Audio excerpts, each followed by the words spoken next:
Ассалому алейкум дӯстон.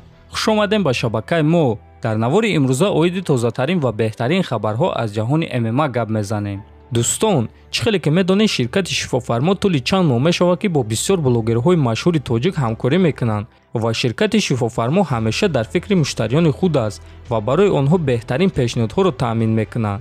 Доруҳо барои фарбе ва харобшавӣ, барои ришу мӯйсарбарорӣ, барои хунукзадагӣ ва қавӣ кардани мардонагӣ ва боз дигар доруҳои гиёҳӣ ва оригиналро шумо метавонед худи ҳозир аз ширкати Шифофармо харидорӣ кунед. барои ин ба номерҳои дар рӯи экран буда занг занед ва доруҳои даркории худро дастрас кунед ва агар скидка гирифтан хоҳед, пас ҳатман аз номи канали Паҳлавон гап занед. Топови ҷангвари UFC дар вазни нимёна Колби Ковингтон дӯсти пешина ва рақиби навбатии худ Хорхе Масвидалро пас зад. биён суханҳои Ковингтонро гӯш мекунем. ман фикр мекунам ки айни замон дар ташкилоти UFC нест ҷангваре ки Хорхе Масвидалро шикаст дода натонад. зидди касе ки муҳорибаи Масвидалро ташкил кунанд, баъди муҳориба дасти рақиби ӯро мебардоранд. ман тарзи зисти Хорхе Масвидалро дидагиам.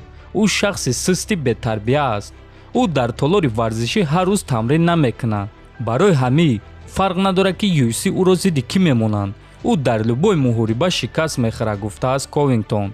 хотиррасон мекунем ки муҳорибаи Колби Ковингтон ва Хорхе Масвидал рӯзи 5 март дар турнири UFC 272 баргузор мегардад ва муҳорибаи асосии турнир хоҳад шуд. дӯстон, ба фикри шахсии худи шумо дар ин муҳориба кадоме аз онҳо ғолиб шуда метавонад? метавонед фикротонро нависен. мо боша мегзарем ба дигар хабар. Фрэнсис Нгану ва Сирил Ган охирон маротиба пеш аз муҳориба рӯбарӯ вохӯрданд ва охирон суханҳои худро пеш аз муҳориба гуфтанд. марҳамат суханҳои онҳо. ма бо довталаб Сирил Ган. Сирил, ин имконияти калон аст барои ту паго барои камарбанди чемпионӣ меҷангӣ. фикрҳои худро оиди Фрэнсис ҳамчун рақиб баён кун ва барои ту ин муҳориба чӣ маъно дорад? ин чиз хеле аҷиб аст. ҳамагӣ дар 3 сол дар ММА баромад кардан ва то ин ҷо омадан. ин муҳориба зидди Фрэнсис барои ман махсус аст. зидди ҳамдастаи пешина. ман бесаброна ин муҳорибаро интизорам. ман ҳам бесаброна интизорам. барор, паго вомехӯрем. Сирил Ган хонумон ва ҷанобон. ман бо чемпион. Фрэнсис, паго ту барои ҳимояи камарбанд зидди шахсе ки пеш тамрин мекардӣ мебароӣ. муҳорибае ки пагоҳ мешавад барои ту чӣ маъно дорад ва ба фикри ту ин муҳориба чӣ гуна мегзарад? барои ман камарбанди худро ҳимоя кардан хеле муҳим аст ва одамонро ёдрас кардан ки ман чемпионам. барои ҳамин паго унвони худро бо нокаути дурахшон ҳимоя мекунам.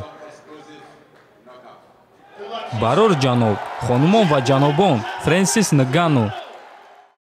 шаби гузашта президенти UFC Дана Вайт дар пресс-конференсия гуфт ки оё Ҳабиб ва ташкилоти ӯро конкуренти худ меҳисобад ё не. биён суханҳои Вайтро гӯш мекунем.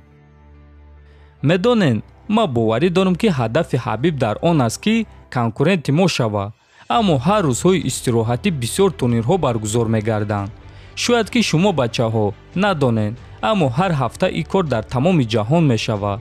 бале, Ҳабиб воқеатан пули зиёд дорад ва ман ба ӯ суханҳои худро такрор кардан мегирам ки ту мефаҳмӣ ки дар он тарафи сетка чӣ туро интизор аст.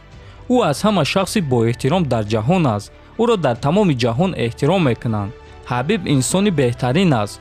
ӯ доимо бо мо рӯйрост гап мезанад ва мо низ бо ӯ муносибати хуб дорем, гуфтааст Вайт. ва дӯстон, аз суханҳои Дана Вайт фаҳмида мешавад ки Ҳабиб шояд ки ба онҳо гуфтааст ки конкуренти онҳо шудан мехоҳад ва ман фикр мекунам ки барои ин корро кардан ӯ ҳамаи имкониятро дорад, аммо ин кор зуд шуда наметавонад. барои ин корро кардан чандин солҳо лозим мешавад ва мо албатта ки ба Ҳабиб муваффақият орзумандем.